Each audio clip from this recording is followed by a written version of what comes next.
Now, if you're dealing with a narcissist, which you obviously must be, or you wouldn't be here watching these videos, then you're dealing with a liar, because they are one and the same. Narcissists are liars. If you're dealing with a narcissist, you're dealing with a liar. That's just one of those things that can't be pulled out of their personality. They just feel like they have to lie all the time to survive. Because remember, just to give you a little primer on narcissism, a little Narcissism 101, narcissists have no inner sense of value. They have to get all their value from the external. And so they get that in the form of supply, which is their lifeblood, their food source. And supply can be money and prestige and compliments, but supply is also controlling and devaluing people and gaslighting people and things like that. But they feel like they have to manipulate all the time. They're master manipulators, but the reason why they're master manipulators is because something happened with them when they were children and they were traumatized in some way, and they drew this conclusion that in order for them to survive in the world, they have to manipulate the world. They just don't believe that they can just get something by just asking for it, by just being normal, by just being reasonable, the way the rest of the world acts. So they feel like they have to grasp onto whatever they can to in the world, and they feel like they have to manipulate that.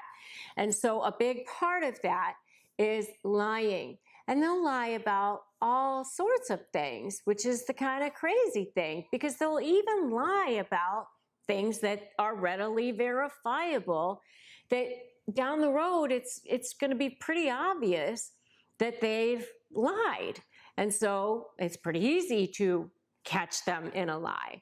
So let's talk about the kinds of things that narcissists lie about. So one of the things that they'll lie about is they'll say, I promise that I'll take care of this. I promise that I'll do this. I promise that I'll be faithful to you. I promise that I will show up on time. I promise, I promise, I promise. And then they don't end up doing what they say they're going to do, or they don't show up and then they lie about what they were doing instead, or they try to get out of it in some way and they feel like they have to lie about it. So that's number one. They say, I promise. The second type of lie that they'll tell you is, it's not my fault. So they'll say, you know, yeah, that happened, but it wasn't my fault, and here's why. So you'll hear that kind of lie all the time as well. The third type of lie that you'll hear is, don't worry. And, you know, they're supposed to make you feel better because they say, don't worry, you know, they're on top of it, they'll take care of it, whatever, and then they don't end up doing it. That's another type of lie that you'll hear. Another way that they lie is gaslighting. Gaslighting is a huge biggie for narcissists. And if you want to know more about gaslighting, check out my video on gaslighting techniques, and we will definitely drop a link to that below as well. But gaslighting is, in short, just a way of making you think that you're crazy. So they'll say, oh, we talked about that. Don't you remember? You agreed. Or, oh, that's not how that went. Or, oh, no, this is how that went. Don't you remember? And, you know, they just are saying things to you that are just not true to manipulate your thought process so that you start to think that you're paranoid or that the problem is with you. So gaslighting is another big form of lying that they engage in. What happens when you catch a narcissist in a lie? If you confront them, what are they going to do? Deny, deflect, devalue, and dismiss. Those are the 4 Ds, and we're going to go through each one of those. So deny. It wasn't me. I didn't do that. That didn't happen that way. Nope. Nope. Denied. Okay, so that one's pretty easy to understand. They deny it. Number 2 is deflect. Oh, it was you. or it was this person, or it was some other reason that it happened that way. It was because this happened. It was because I couldn't get there on time. It was because this person dropped the ball. It was because whatever. They're deflecting it onto someone else. It wasn't their responsibility. Somebody else had the problem, or someone or something else was the problem. Number 3 is devalue. Now it's your fault. You were the problem. You're the one. You caused it. It's because of your mistakes. It's because you were too difficult. It was because you weren't good enough. It was because you said something wrong. It was because you did something wrong. It's because you didn't do something right. It's because you did do something that you weren't supposed to do. Whatever. They're going to devalue you. It was your problem, or something that you did that was wrong. And if you want to know more about devaluing, you should check out my video on narcissistic devaluing, because it's actually one of the stages in a narcissistic relationship: love bombing, devaluing, and discarding. So devaluing is a huge part of a narcissistic relationship. And number 4 is dismiss. They'll just dismiss it. Oh, it didn't really matter. Oh, can't we just move on? Oh, let's just not even think about it anymore. Let's just forget about it. So it's just like swept under the rug, and it's just dismissed. So even if it was something super hurtful to you, your feelings aren't going to be acknowledged. They're not going to apologize to you. They're just going to say, oh, too bad, and keep going. If this all sounds familiar, give me a true that in the comments. So just remember, if you catch a narcissist in a lie, the last thing that you're going to get is, oh, you're right, I shouldn't have said that, or you're right, I wasn't truthful, or I apologize, I'm sure I hurt your feelings, I'm sure that was awful for you. You know, those kinds of responses are not going to happen. You're not going to be acknowledged for, you know, whatever they put you through. It's going to be some version of devalue, deflect, dismiss, or deny. You know, it's going to be one of those 4 things. It's not going to have anything to do with them. And the reason why is because they can't have it take away their sense of self. You know, they have so little sense of self that any amount of taking responsibility for their actions to them is almost like dying inside. It's like survival.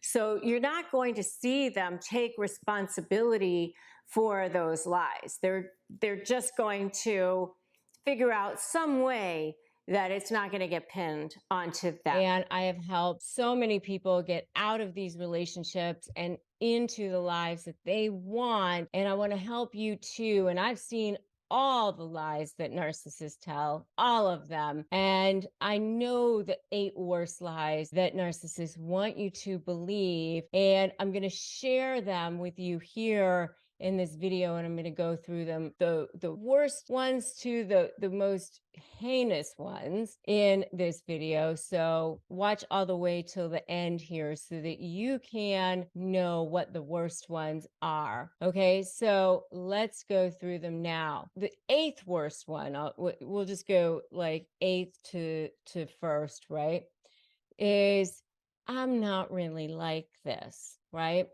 That's one of the things that they'll say, I'm not really like this. Now, you know that they're actually really like that, right? And they'll often try to gaslight you by telling you that they're not normally like this. You know, they'll have a tantrum, or they'll go crazy, or they'll treat people poorly, or they'll do things that are awful, and you know, or they'll be doing things that are horrible for a while, or they'll be super depressed, or whatever it is. They'll just say that they're going through a phase, that they're under a lot of stress, that it's somebody else's fault, that it's because of the things that they're going through at work, that they're acting crazy because of their ex or whatever it is. But they'll say that they're not really like this, especially if it's early on in the relationship, because they'll let you know that it's just something that they're dealing with right now. The truth is that they're very much like that. The truth is that they're actually way worse than what they're showing you most of the time, and that they're only revealing a little piece of the way that they really are. So that's the one of the lies that they want you to believe. The next one is that they'll let you know, one of the lies that they'll tell that they want you to believe, and this is a lie about you, is that you are the one that's overreacting. So that it's your behavior and not theirs.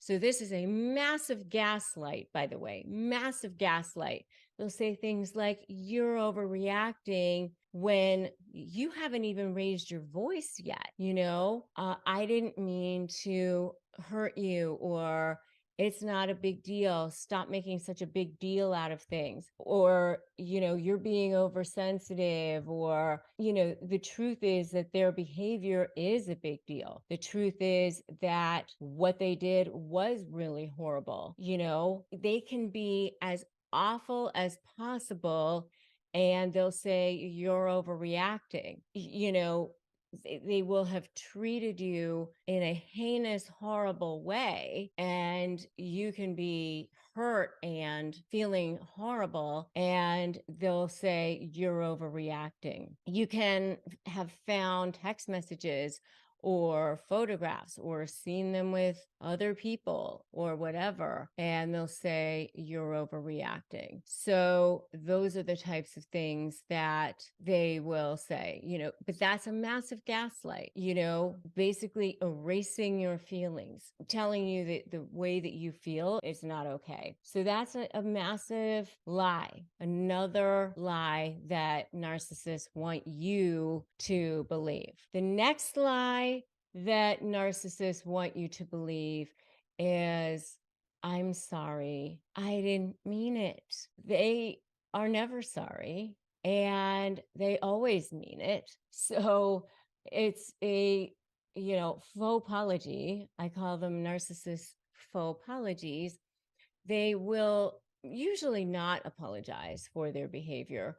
But if they do apologize for their behavior, it's only because they're trying to manipulate you into something else. Remember, everything that a narcissist does is a manipulation. So if they do apologize, it's because they are trying to future fake you, they're trying to get you to do something. They're, not going to ever undo that behavior that they did. They will definitely do it again in the future. So whatever it is that they did, let's say they called you a name, they will definitely call you that name again in the future. Let's say that they, whatever it is that they did, they cheated on you, I'm sorry, it won't happen again. They will definitely cheat on you again. So, they interrupted you when you were talking. Oh, that was horrible. I shouldn't have interrupted you. They will definitely interrupt you again when you're talking. So their apologies are completely meaningless, and you should, definitely take them with a grain of salt, because it's a lie that they want you to believe that's just crap, right? Narcissists are liars. That's what they are. Okay. The next lie that they want you to believe is that it's all your fault. For example, they might get fired from work, or that they have poor performance at work, or something like that. They will want you to believe that that's all your fault because you were, giving them lots of stress. And because of so much stress at home, they can't perform at work, and therefore that's your fault because they're making lots and lots of mistakes at work, or something like that. They aren't making the sales at work that they're supposed to be making. That's your fault.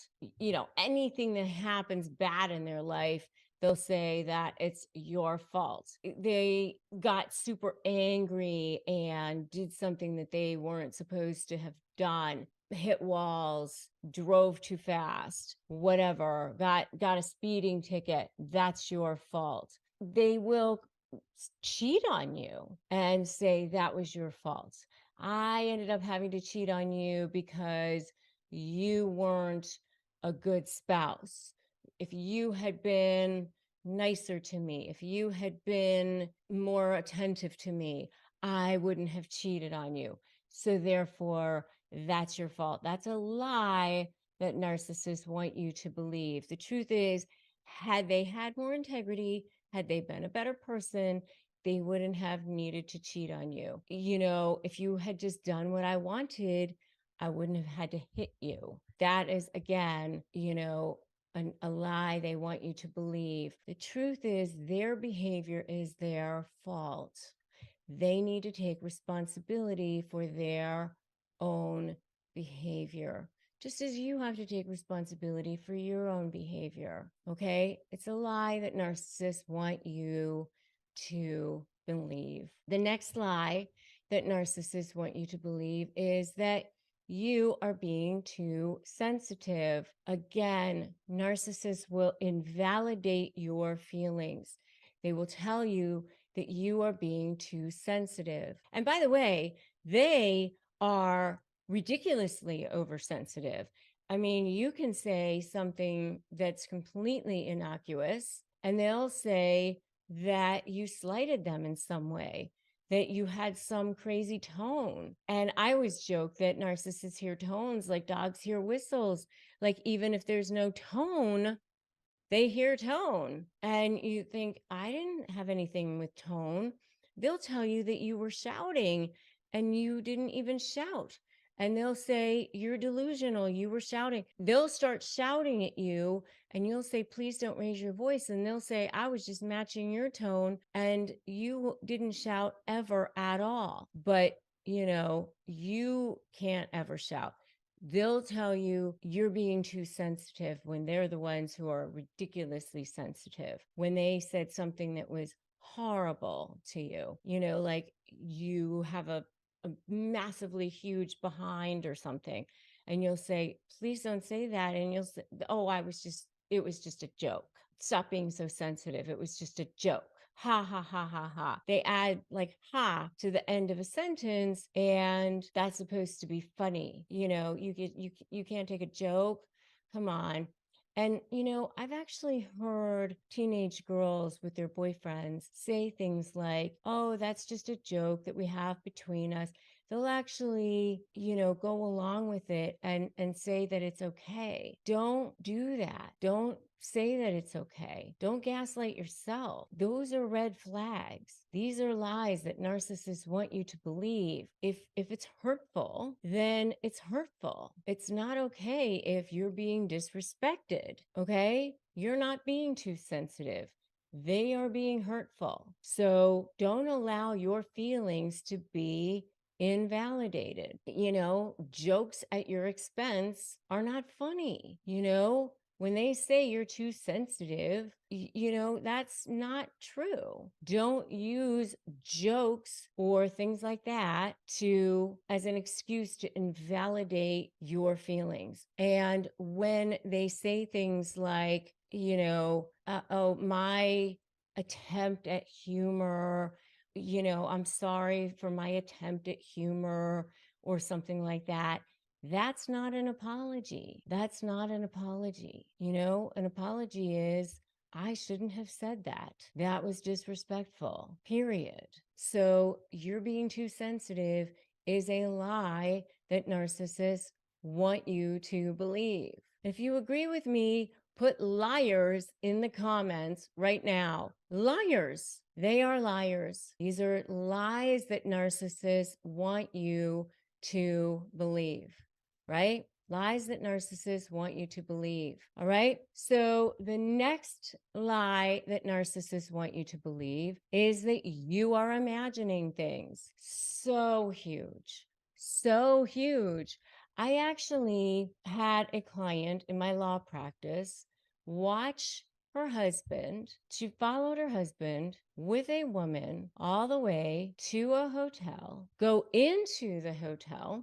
They stayed in the hotel for a couple of hours. She sat in the car, watched her husband and the woman come out of the hotel, told the husband that she saw the woman and him go into the hotel, stay in the hotel, go out of the hotel. And then the husband said, "You're imagining things. That didn't happen.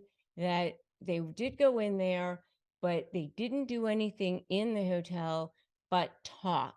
That's all they did, was talk while they sat in the hotel room. And she said, okay, that she believed him. I'm telling you that that is a massive gaslight. And these are lies that narcissists want you to believe.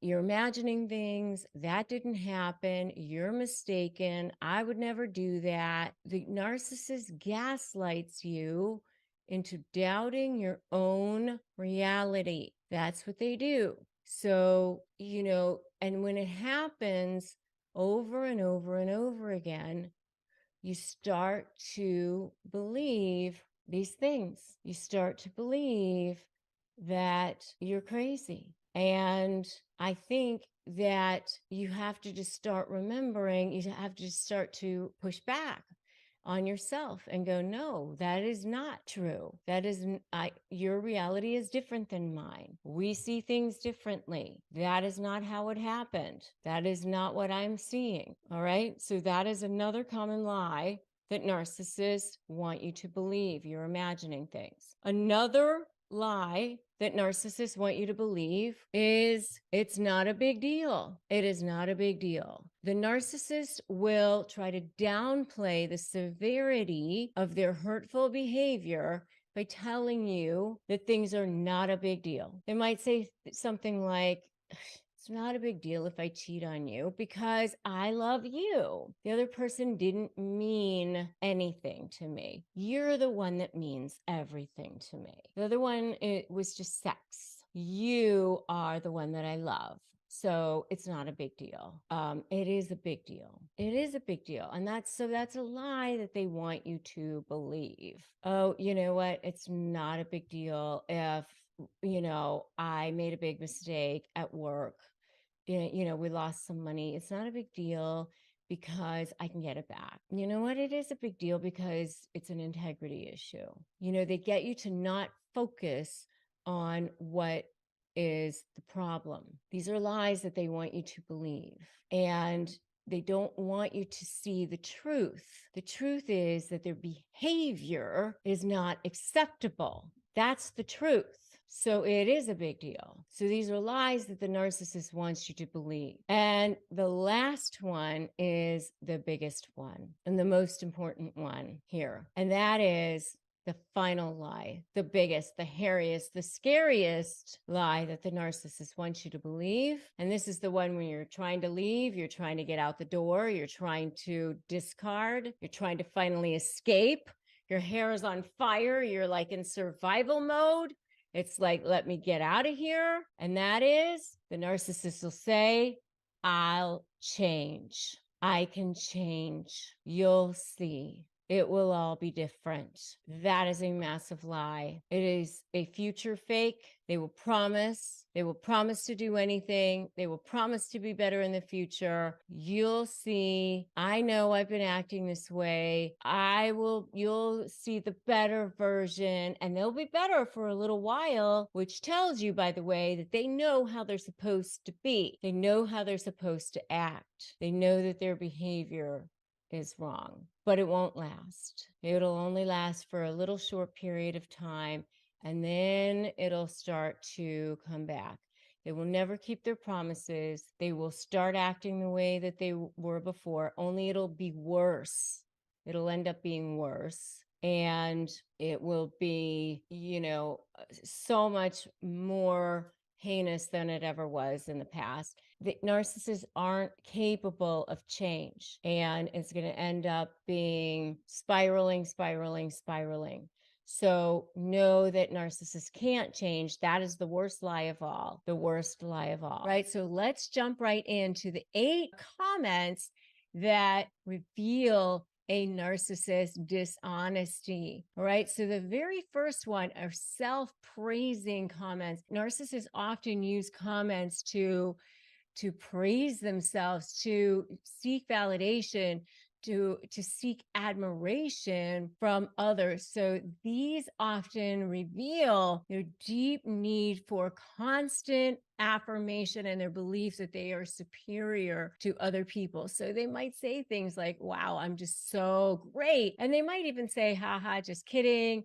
But they aren't really, just kidding. And they might say things like this in a way that it makes it appear like they're sort of just not really being serious, but they are sort of being serious. They're trying to get people to notice them, where they're trying to get people to compliment them. They use comments to excessively praise themselves and seek validation and admiration from others. The second one is the deflecting comment, where they are avoiding taking responsibility for their actions by directing the focus onto others or external factors. So they're refusing to acknowledge their mistakes and instead blaming others to protect their fragile egos. So this might look like or show up like, I failed the project because my team members didn't support me. It's their fault, not mine.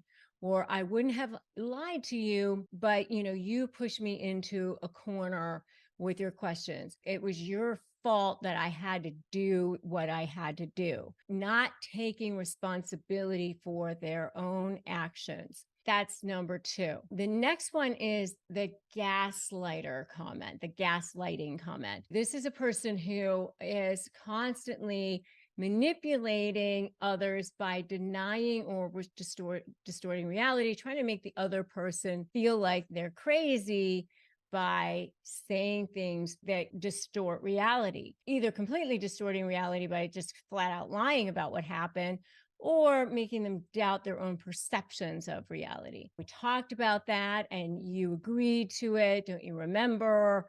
And you know that conversation never took place. Or they might twist what actually happened or twist the truth, try to create confusion. This is all trying to destabilize the person, or just trying to project and deflect. You're overreacting. I never said that. You're too sensitive. You're misunderstanding. You're just being paranoid. I could go on and on, but you get the idea. So that's the next comment that reveals a narcissist dishonesty. If I'm on point so far, give me a true that in the comments below. I know you guys have seen some of these so far. The next one is the invalidating comment. The way this shows up is a narcissist who undermines other people's feelings or experiences by to maintain control and diminish their self-esteem. They invalidate the emotions of others because they cannot empathize with them. They either can't process it, or they don't want to have to deal with it. They don't have the patience for it, or they just can't. So they just say, you're making too much of it. You're making too much of a big deal about it. You're too sensitive. You're overly dramatic. It's not that serious, that sort of thing. So they just completely invalidate what the other person is saying. That's the invalidating comment. So, and by the way, if you are dealing with something like that, where your feelings just aren't heard, that is so painful. That's where you really need to have the support system around you. If you don't have a support system, if you feel isolated, if you feel like you don't have other people around you who understand what it is that you're dealing with, or even if you do, but you want to connect with more people, I definitely suggest that you come join my free private Facebook group, Narcissist Negotiators with Rebecca Zung. Come join us. There's a lot of people in there who are having discussions every single day. And also, if you need access to therapy and you don't have it, I have a sponsor on this channel, which is BetterHelp, and you can access that through betterhelp.com/Rebecca Zung. It is a sponsor for me, which means that we receive commissions on it. It doesn't cost you any extra. It's access to help and support that you can trust. The next one is the passive aggressive comment. I think passive aggressiveness is like one of the worst ones. It's so cowardly. You see this a lot of times from covert narcissists. Covert narcissists are just like the worst ones in some ways to me.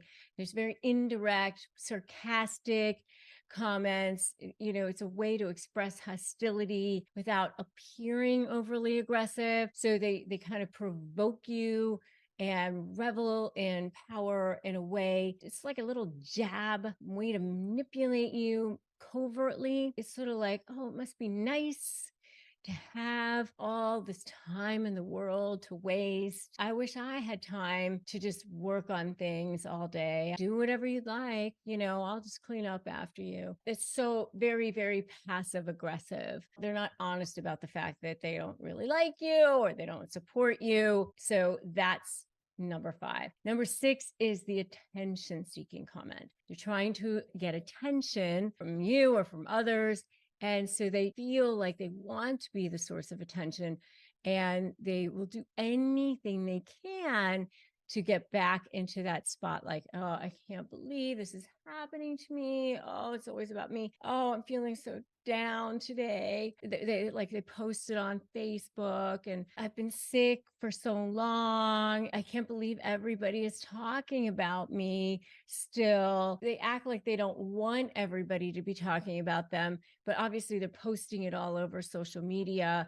And so obviously they do want people to be talking about them. It's like they're trying to get the attention of people on this sort of thing. All right. So that's number 6. And then number 7 is the victim card comment. Especially covert narcissists, they love to play that victim because they want people to support them and they love to use this tactic to avoid accountability and gain further control over others. Nobody really cares about me.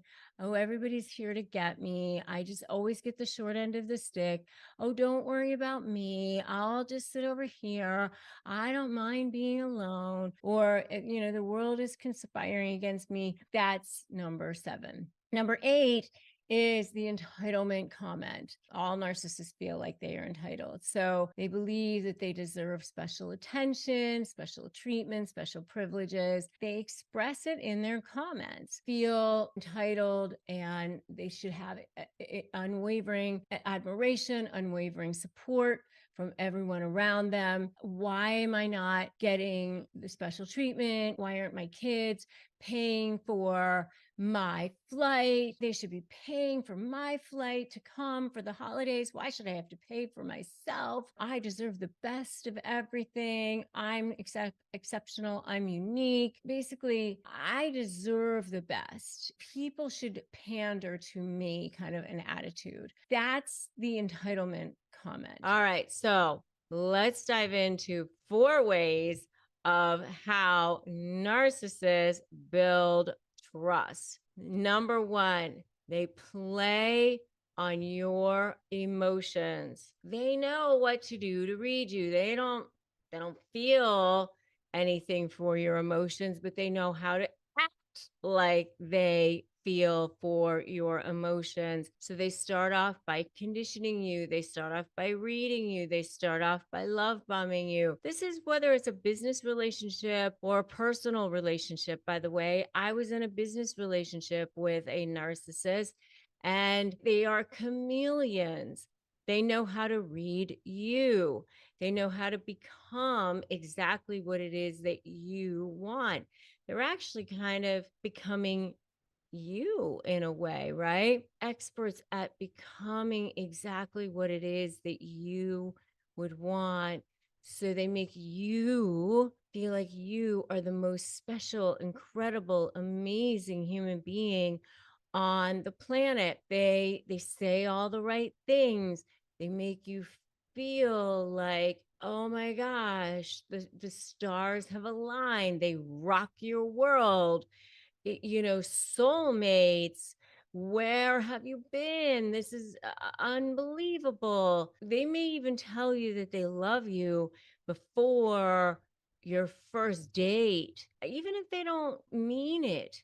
But they say all of these things to try to gain your trust. They know what to do to appear trustworthy from the beginning. So They may even withhold information. Of course, they're not going to tell you the bad things about their past. For example, a great example of this is that mini series Dirty John, which I don't know if any of you might have seen or heard it. It was a podcast initially, and then it was developed into a mini series. It was a true story, but that guy didn't tell the woman anything about his horrible past, where he had been in prison, all of these things. They're not going to tell you anything that might be bad, because they want to gain your trust, they want to gain your confidence. They take advantage of people. They use information that they've been told in confidence a lot of times. So, and lying, of course, they have no problem with that either, right? So they'll lie, they'll withhold information, they do whatever it is that they need to do to play on your emotions. Charm, charisma abounds. A lot of times they're pretty smooth. That's number one. They play on your emotions. They love bomb you. All right. So, number two, second way that they build trust is they will make great first impressions. Once again, they will show up exactly the way that you present themselves, the way you want them to, because again, they're really excellent at reading people. They've been doing this as a survival skill since the beginning of time, since they knew that this was something that they were going to have to do at the beginning. They'll be punctual if they usually are very well dressed, very well groomed. They know that first impressions are really important. So they start to build trust that way. Now, this doesn't last very long, because as soon as they've locked you in, as soon as they get to the next level, they don't respect your time at all. They'll start being late. They'll start being like, oh, you're so needy, all of that sort of thing. But in the beginning, right away, they make really great first impressions. They tell you how much they respect your time. They tell you how much they love your company. They tell you all of the right things, right? Super prepared. They'll even tell you being prepared is key. They'll even tell you how much integrity they have. They'll use words like integrity. They know how to be one step ahead. They'll show you how organized they are. All of those things, they'll do that to build trust. Again, it won't last, because as soon as they lock you in and as soon as they get to that next step, they won't continue to do that. And especially the covert narcissists, as soon as they get to that next step, one of the things they become is very passive aggressive. And I saw this in my business relationship with a covert narcissist. They'd agree to do things and then just not do them. That's a passive aggressive move, right? But great first impressions. Number three way that a narcissist builds trust is they're excellent liars. So they will lie about accomplishments, their intentions, their feelings, great with future faking. So they'll have lots and lots of conversations about all the things that they want in the future. It'll be all the same things that you want. So they're building trust that way as well, because you think, wow, this is exactly the same kind of future that I want to have. I feel like this is an amazing person. And they do that, of course, to make themselves look better. Again, it's a manipulation, because everything that a narcissist does is a manipulation. If you agree with me on that, put agree in the comments, because you have to remember that everything a narcissist does is a manipulation. Everything a narcissist does is a manipulation. Every time they try to love bomb you, every time they apologize to you, every time they try to do something good for you, it's a manipulation. Unfortunately, I mean, it is a spectrum. So obviously, there are times that maybe they feel some twinge of something, but if they're full-blown narcissistic personality disorder, it's all a manipulation, okay? So number 3 is they're very good liars. That's the third way that narcissists build trust. So that's number 3. Number 4, this is the last way that we're going over today that narcissists build trust. It is that they're really, really good at reading people.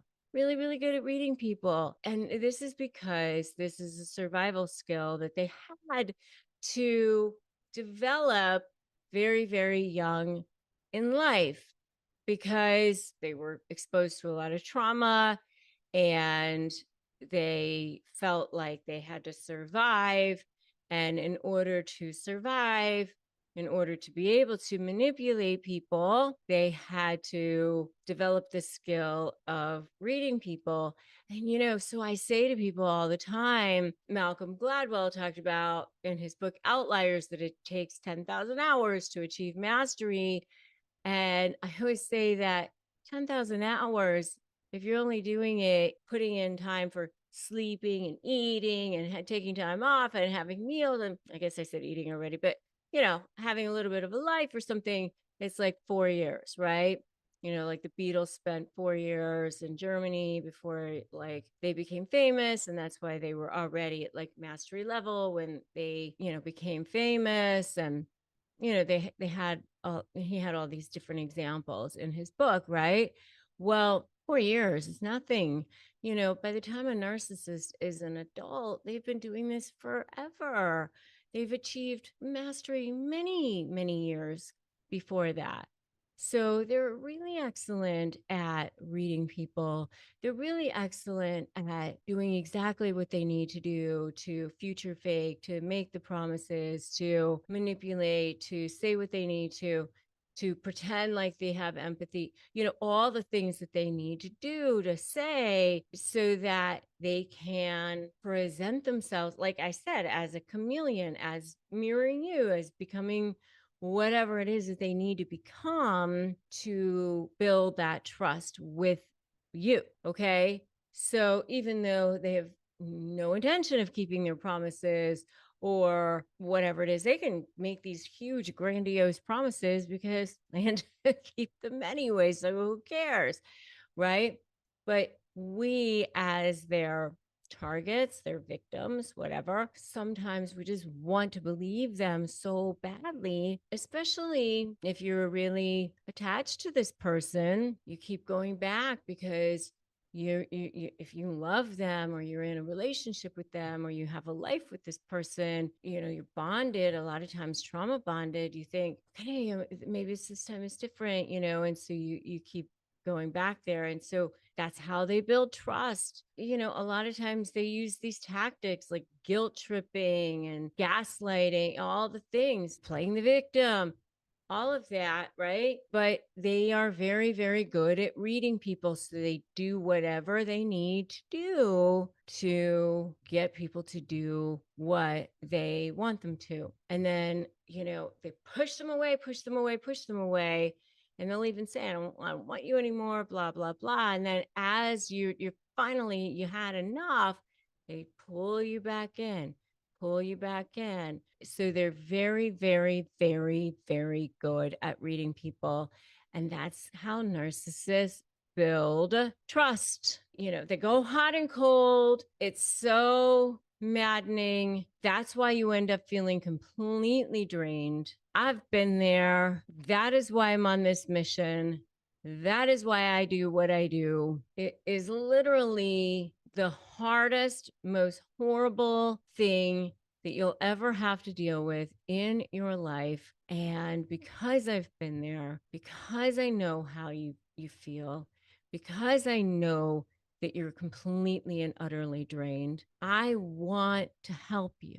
I want you to get the help and support that you so desperately need, especially if you're having to negotiate with a narcissist. You cannot negotiate with a narcissist as you would a regular, reasonable person. You just simply can't. It's no secret that narcissists are pathological liars and that they're gaslighting all the time. And why do they do that? Because they have no sense of self. They don't feel any internal sense of value.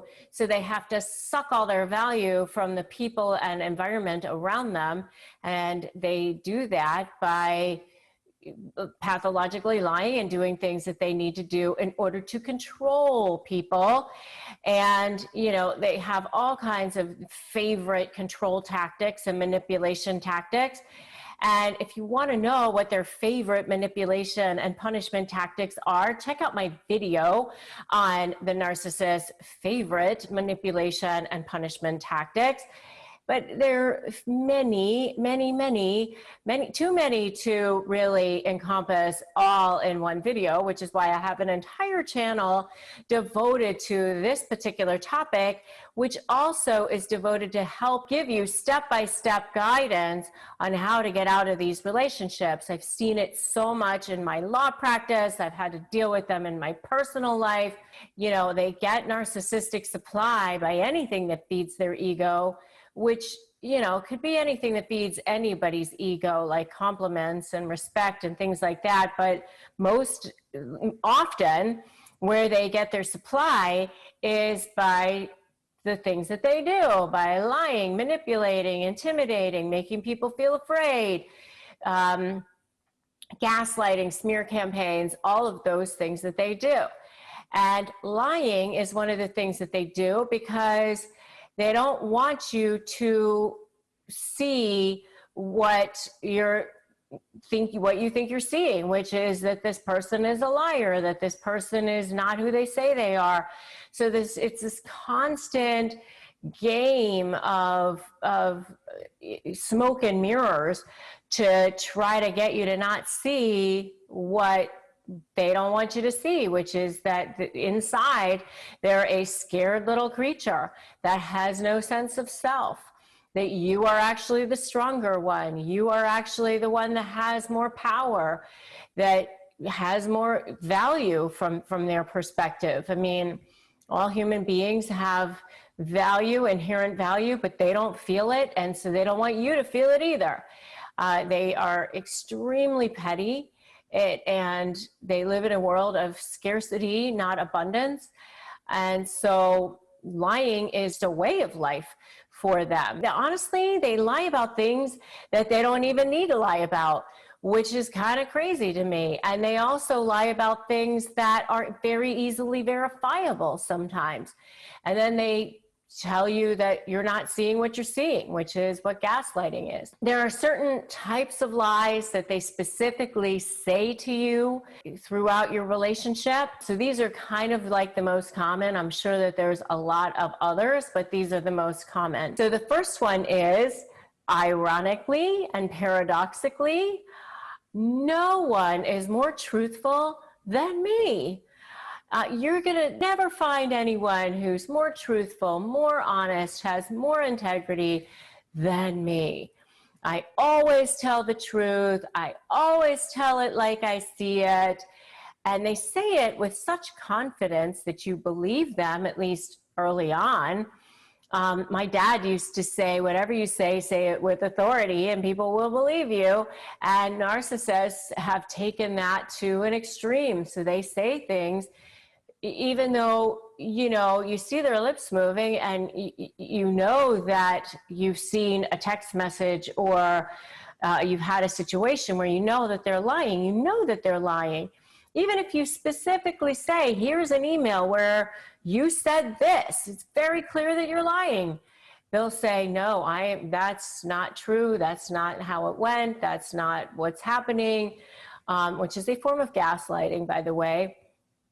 But the first thing that they will say is, no one is more truthful than I am. The second thing that they say is some form of, I love you, I care about you, I'm here for you. And if you want to know more about what a narcissist means when they say, I love you, and what they don't mean when they say, I love you, check out my video on what does a narcissist mean when they say, I love you. When they are saying, I love you, I care about you, I'm here for you, it's not that that's what they actually feel, because true narcissists have no ability, no capacity to feel anything for anyone else. They just lack that synapse. It's like missing from their makeup, from their brain. It's just broken and it can't be fixed. They cannot truly love another person. They cannot truly care about another person. And they certainly don't want to be there for anybody else. They only want what they can get out of you. And so they will say these things sometimes to get you to do what they want you to do, or think what they want you to think, or get off of whatever it is that you're on them about, just to, you know, say what they need to say. Sometimes it's a form of future faking. And if you want to know more about future faking, you should definitely check out my video on that. But, you know, they don't really love you. They're not really there for you, and they don't care about you. And you can tell that because their actions speak louder than words. You know, try getting sick and expecting a narcissist to actually care about you and be there for you. I mean, if you're lucky, they just don't feel anything. Most of the time, what they really do is they resent you. They resent the fact that you might want care or attention or something from them, because that means that you're not paying attention to them. And there's not enough to go around in their world, you know, like they're very scarcity minded. So if you want something, that means they can't have it. The second thing is, I love you, I care about you, I'm there for you. The third one is, I'm sorry, or things will be different. And, you know, I call it narcissist faux apologies. And if you want to know more about, you know, what a faux apology is, check out my video on what a narcissist really is doing when they say, I'm sorry. But most of the time, narcissists really don't even say sorry. But if they do, it's definitely to manipulate you, to try to get something out of you. It might just be lip service, and because it's in front of somebody and they want the person, that third party, to see it. It may be just to shut you up. It may be kind of even more like a sarcastic apology. I'm sorry that I couldn't be better for you, or something like that, but they really don't mean it. There's never any real remorse for their actions. So when they say I'm sorry, it's definitely a lie, unfortunately. And if you think that their lies are so sad and so pathetic, I want to see a "so sad" in the comments. Just drop that below. So sad. So the fourth lie that they often tell is, I promise. I promise I'll do better. I promise that I will be the most amazing spouse, husband, wife, business partner, mother, father, sister, brother, neighbor, whatever it is. Nobody is going to be better than me. I'm the best at whatever it is. So I promise that the way things are going to be are the most amazing things in the world. And again, this is a form of future faking.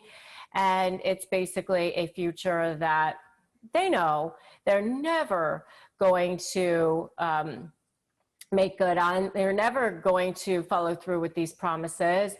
And they just want to say whatever they want to say, just to get you to do what they want you to do at that moment, or feel the way they want you to feel right at that moment, which is that they're wonderful, you're the one who has the problem, or that, you know, however, whatever it is that you have a problem with them right now about, it's not going to be that way in the future. So just, like, you know, get off of it. Let's just deflect it, deny it, move on.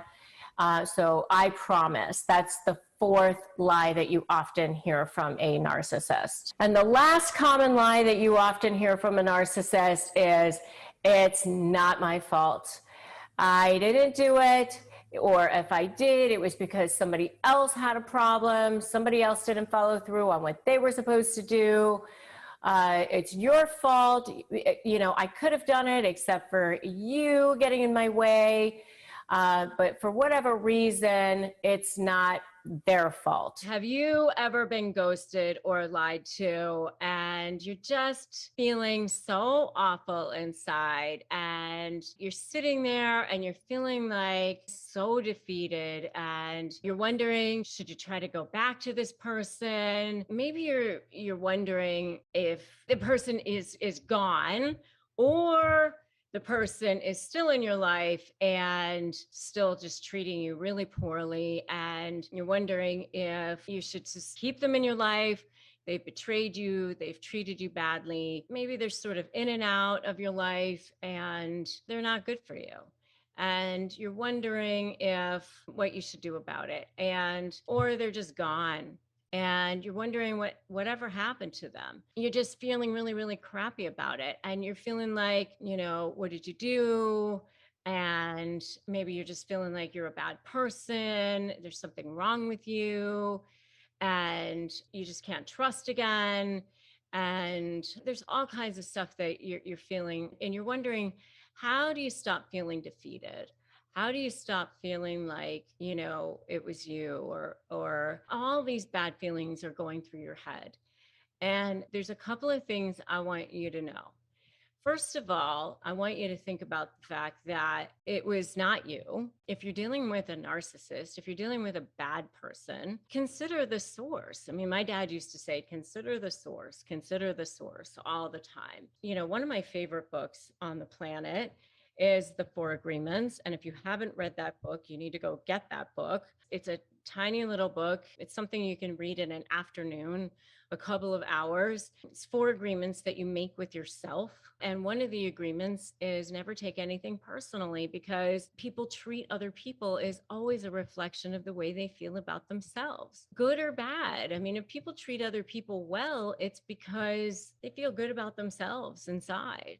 So if they're acting out of love, then they won't have treated you poorly in the first place. I mean, if somebody doesn't want to be with you, then they'll just straight up tell you, I don't want to be with you, and here's why, and that sort of thing. If somebody has ghosted you, they've given you a gift, because they've told you what kind of person they are. They've given you a gift. Honestly, if they had stayed around in your life, they would have just been causing you more and more misery all the time. So they've truly given you a gift, because they've now left a space for somebody wonderful to be in your life. You don't need that type of person in your life. You want that space to be open for a good person to be in your life. You had it confirmed that that person is not a good person. And, you know, the thing that I've learned is that the closure that you're going to get is that you have to do your own closure. You have to learn how to do your own closure for yourself. I learned how to do that on my own after I dealt with a narcissist in my own life. And you can't sit there clinging on to a person who didn't want you. I mean, I used to say to people all the time, why do you want to be with a person who doesn't want to be with you? There's no power in that.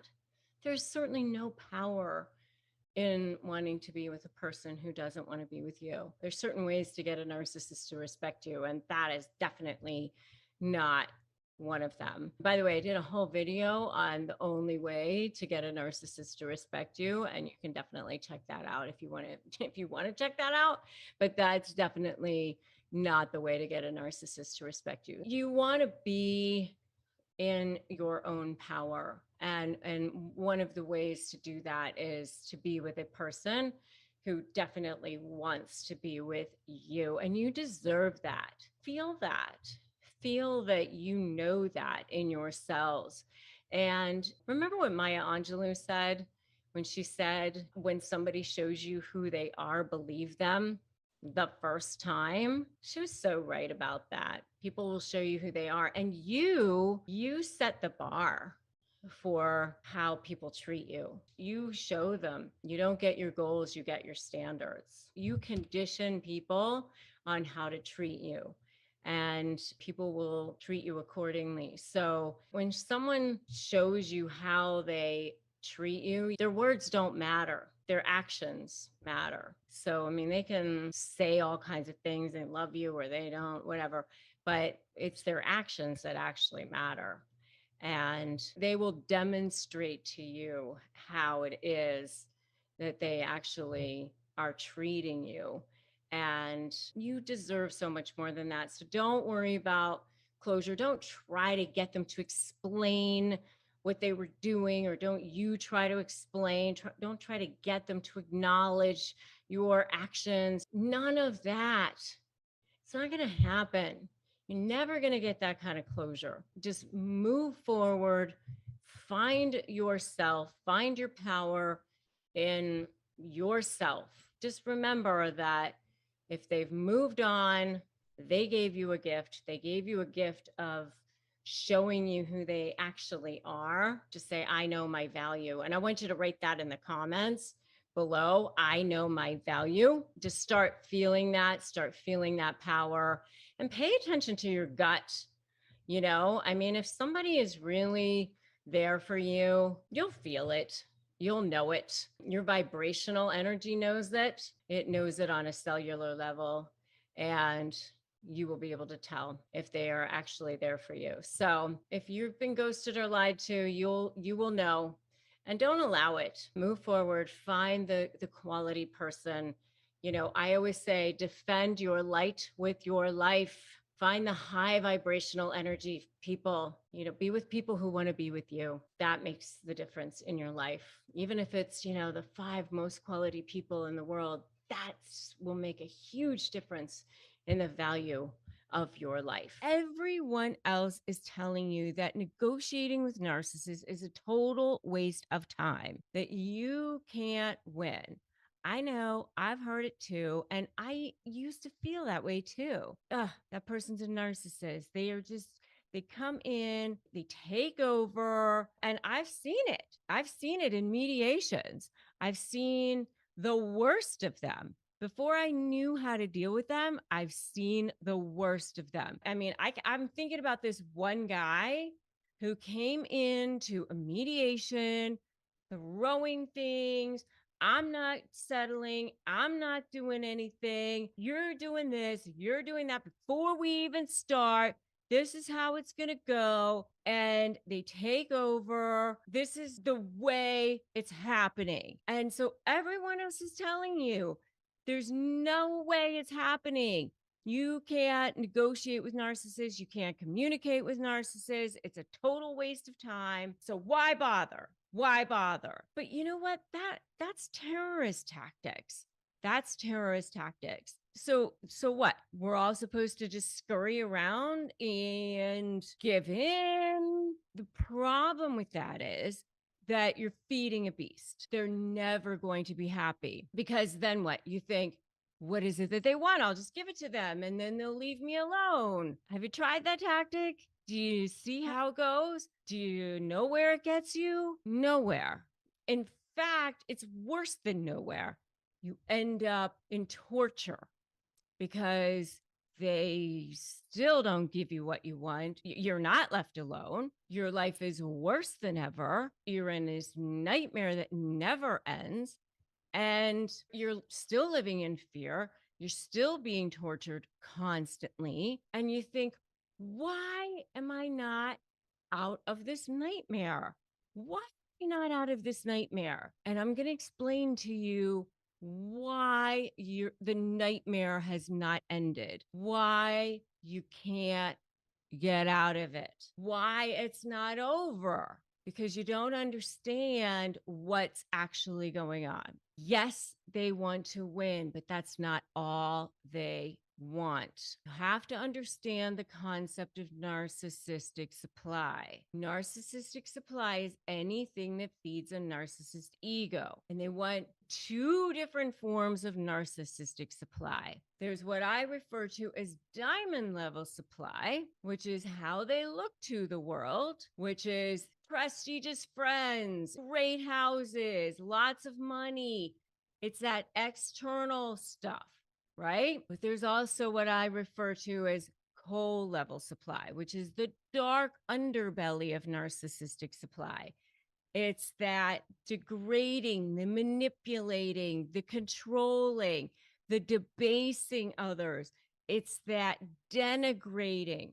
That is also a form of narcissistic supply. And that form of narcissistic supply is a form that they also love, that manipulating other people. And they're not going to willingly give up either form of supply, either form.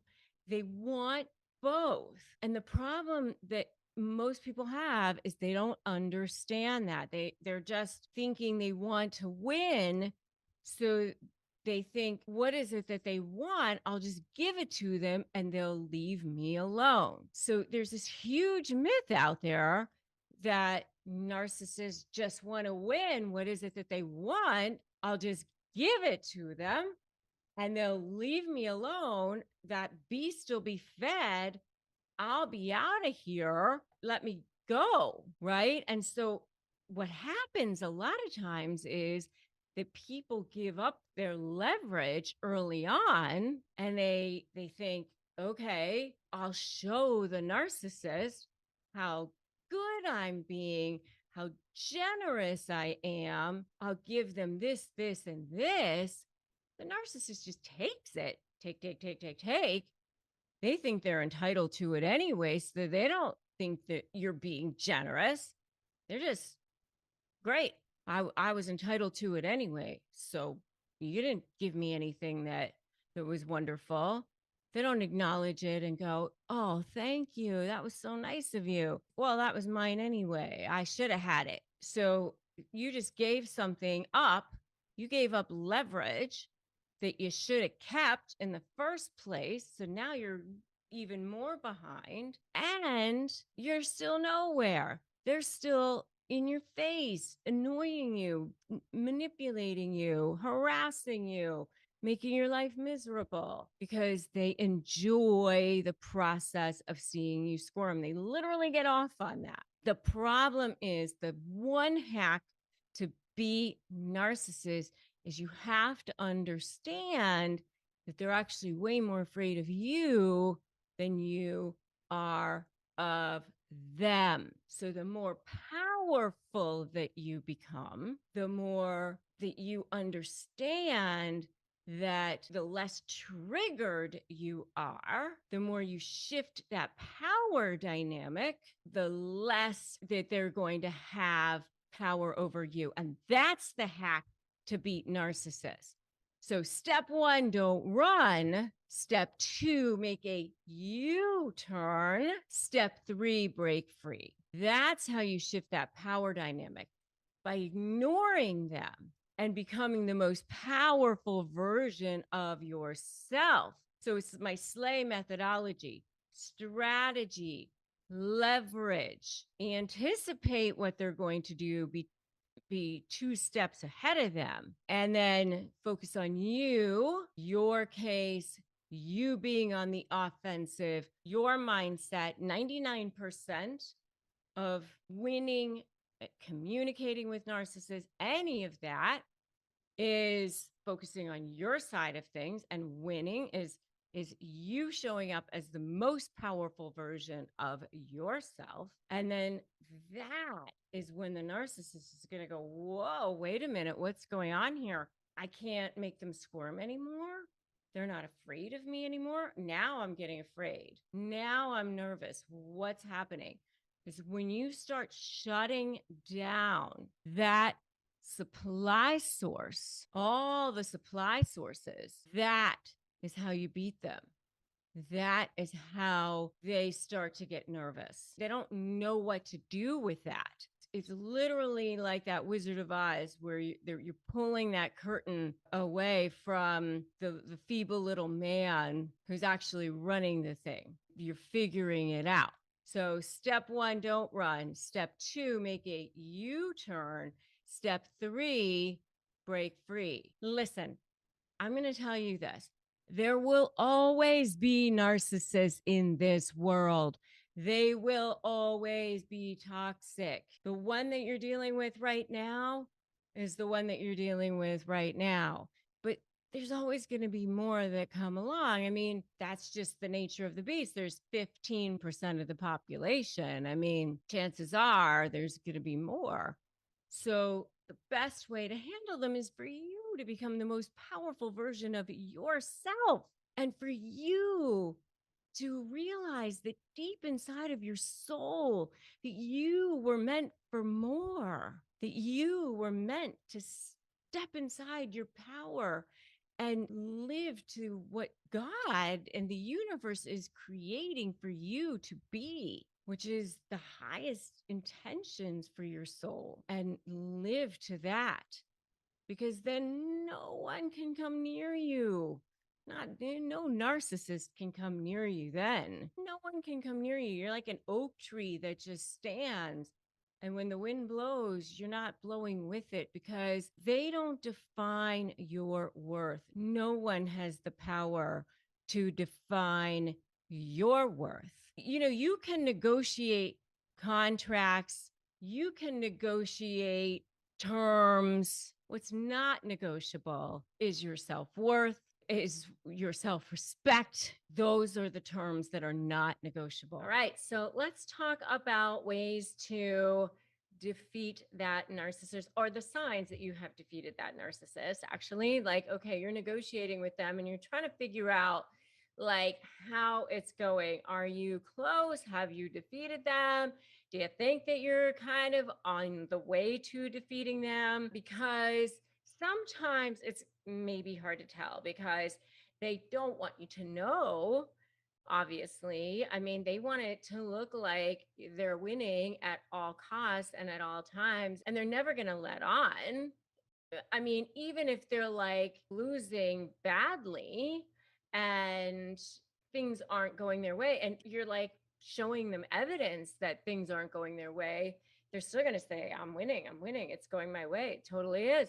I mean, because that's how they've gotten along in life all along. You know, you can show them, hey, you know, look, these text messages show that you've been cheating. And nope, that's not what that says. That's how they get along. And I mean, I was actually just talking to a one of my private clients recently, and she was telling me that she really appreciated one of my recent videos, which was 4 signs that the narcissist is losing control, which you can check out yourself if you'd like. And she said she loved that video because she was like, okay, like a lot of times, you know, she was saying, I'm afraid, I don't want them to lose control. I'm afraid of doing things that are going to make them lose control. And I don't want that to happen. But actually, she could see that that meant that she was starting to get there, that she was starting to make headway, that she was starting to cover ground, that she was getting closer to her goal of where she wanted to be. So that it was actually okay that in this case she was dealing with a husband, but you know, sometimes you're dealing with a business partner. Or I've actually dealt with quite a few situations where people are dealing with maybe a family member in a probate situation, something like that. But it's okay if they're actually starting to lose control, because that means that they are showing signs of being defeated as well. And so you don't necessarily need to fear that. And also remember that they have conditioned you. They have conditioned you to believe that they are winners, that you don't know what you're doing, that you don't know how to think, that they do, that they're smarter, that you can't trust your thoughts, that you can only trust what they think. They've really conditioned you to believe that. And a lot of times, you know, your thoughts, things that you think are actually your thoughts, are actually thoughts that they have conditioned you to believe. Okay. So, 6 signs that you're starting to defeat that narcissist. Number one is they're going to start love bombing you again. They're going to start coming back. So, you know, what happens is they start going back to that well of things that worked for them in the past. You know, they don't have a whole lot of tricks in their arsenal. They have their things that worked for them, so they go back to whatever it was that worked for them in the past. I mean, they have these patterns, they have these playbooks that worked, and that's why it's kind of interesting. I mean, when you start to study what they're like, they're pretty predictable in the sense that you kind of can tell how they're going to behave, even though it's pretty awful, but you can pretty much tell how they're going to behave. So they'll start off kind of small, and then they'll kind of work up to the things that, when it's really bad defeat. Okay. So, the love bombing might start be the first kind of sign. Then the next thing is, okay, that didn't work. So let me go to the next thing. And that's when they start to get a little bit more desperate. So they start to flood you. They start to flood you with the text messages, show up at your house, show up at your office. You might start to see some crazy texts. At this point, you might start to see some, little undertones of not so nice texts, or maybe some even like threatening sort of language in the communications that you're receiving. So that, it's starting to ramp up just slightly. You're starting to feel that heat rise because they're starting to feel, like it's coming. All right. So that's number two. Number three is they start saying and doing all sorts of weird things. Like, this is where you start to see, like, where they kind of start to get like a little bit desperate, where they start to, get a little bit crazy. And so sometimes you'll start to see them just say weird things like, Okay, where did that come from? Okay. They get a little bit outlandish sometimes. And so that's, how it kind of starts. Like they get a little bit crazier and crazier, crazier, crazier, crazier. And until they're just, full crazy and into collapse, and they've just become undone. And by the way, the mini series with Hugh Grant and doing great example of that whole thing, and I actually did a whole video on that if you want to check it out. Really great example of that whole thing. And so, okay, so those first three are all about them. It's all about the narcissist themselves. And so those are all signs that you've defeated the narcissist, and that's about the narcissists themselves. So the last three I want to kind of focus on signs you've defeated the narcissist. I want to focus on you, signs that you've defeated the narcissist, but focusing on you, because that's really when you know that you've defeated the narcissist, because you feel it on this side of the fence. All right. So number four is, that you've defeated the narcissist because you're no longer emotionally triggered. It's like they say things that normally in the past would have gotten you all like upset. It's like, Superman with the bullets that just pop off your chest, or Wonder Woman, they just like went right off your wrist, and you're like, did somebody say something? I thought I heard something, but nothing. I got nothing. It didn't even like phase me at all. Nothing. Like, when you're not emotionally triggered by that at all, you've actually defeated the narcissist. Okay. That's number four. Number five is you get what you want. You get what you want in the negotiation, but you've taken your ego out of it. What do I mean by that?